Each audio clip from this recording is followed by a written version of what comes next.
Development on that story is that Zimbabwe's government says it has struck a deal to pay 213.3 million rand to Eskom to receive 400 megawatts of power from the South African utility. Eskom and Zimbabwe's government have been locked in talks for weeks, as you saw there, to strike a power deal, as Zimbabwe is currently experiencing a severe power shortage with load shedding of up to 18 hours a day in some cases.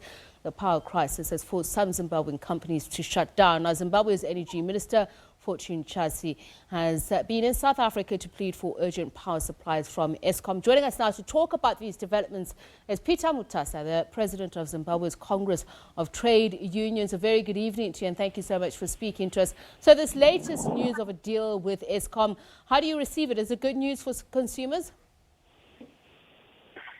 Good evening, and thank you for inviting me to the program.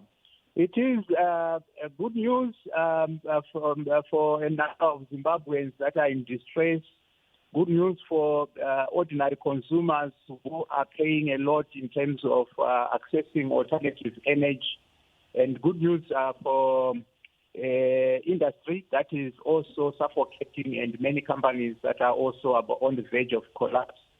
But the main problem and the main challenge is for how long are we going to be able to maintain our ability to pay the loan and also our ability to pay the debt and to continue paying for electricity going forward.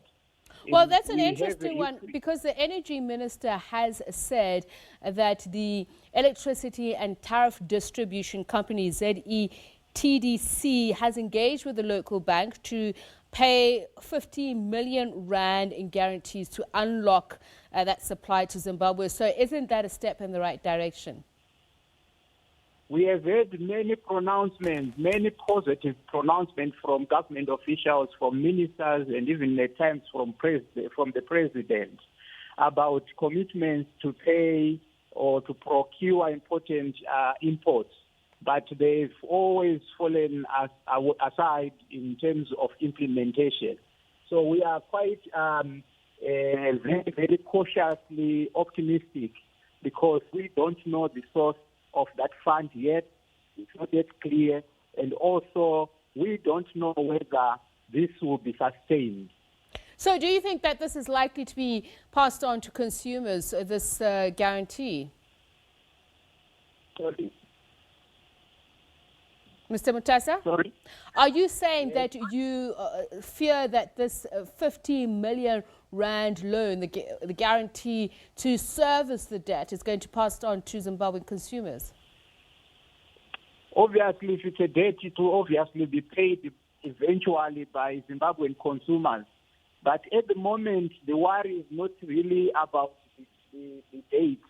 The worry is about whether the implementation is going to be successful, because for a number of workers, many workers are being retained back home because they report for duty, but there is no electricity, so they can't just be accommodated, and many of us are on the verge of losing jobs. So whether it's a loan that will be paid eventually by citizens, I don't think that's the main priority of citizens. The main priority of citizens is, are we able to sustain it, and are we going to be able to get energy regularly, so that we open back the factories that have been closed, so that we have energy supply in hospitals where there are terminally ill patients, and also life-saving equipment, and also that we have electricity in our homes where people are now using expensive alternative energy, and also facing the risk of deforestation in this era where climate change is really a challenge. Okay, so I'm sure you've been watching, prior to our discussion, the conversation our foreign editor had with Machela Kuku, who's Eskom's former acting editor. He said they've won a license for solar generation, and he's saying anything up to 100 megawatts of power will be readily available to Zimbabweans. Are you feeling optimistic about this development, as he is? 100 megawatts is a drop in an ocean in terms of our requirements. We have requirements of around 1,600, 1,400 peak periods per day. And we are currently generating around 800 or 820, according to the last statistics that we got from the Energy Ministry.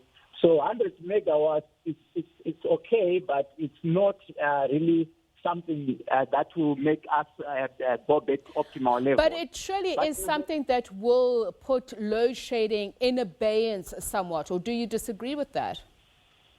It is something, but we still need massive investments in the energy sector. We also still need to deal with the poor management that we have. We still have to deal with a number of leakages like corruption. And also even this tender that he's talking about is quite controversial in this country. People are talking about it. We think the majority of the citizens think that there is no competitive international bidding system for these mega deals. And it also creates its own challenges in terms of whether the country is getting the true value and whether it's dealing with people who are reputable. So there are a lot of issues that borders on governance. Okay. So I want to talk about the mining companies. They're being allowed to pay for supply in foreign currency, and apparently that will help secure, at least guarantee supply with their payments.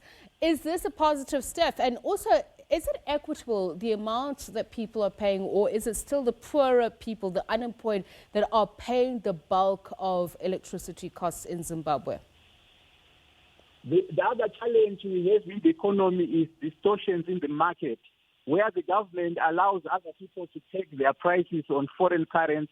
And if the mining sector is going to access energy based on paying on foreign currency, they are not going to get to absorb the cost. They are going to pass on. So even all sectors, including the hospitality industry that has been allowed to pay electricity on using US dollars, they are going to pass on the cost. So this is why the labor movement has been complaining about the distortions which have been brought about by the foreign currency reform, by the exchange and monetary policy reforms in the market, where the bulk of the majority poor people are now carrying the heavy load because their salaries are not pegged in US dollars. They are earning the devalued local currency, but whenever they have to purchase goods and services, the goods and services are priced in US dollar. So this is not going to be a solution. The solution needs to address the whole problem holistically. Okay, so I need to ask you this question before we run out of time, Mr. Mutasa. The private sector saying now that it's willing to pay what it sees as a cost-reflective power tariff. What is your point of view of how this is going to impact on the rest of energy supply and just how much who pays what in Zimbabwe? That's at something like 14 cents per kilowatt per hour. The private sector does not pay.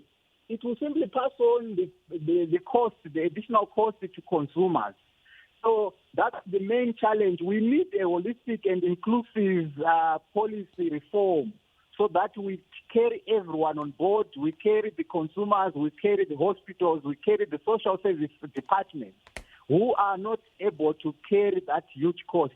So what we need to do is to talk about it and come up with an investment strategy so that we invest more and generate more and also benefit from economies of scale.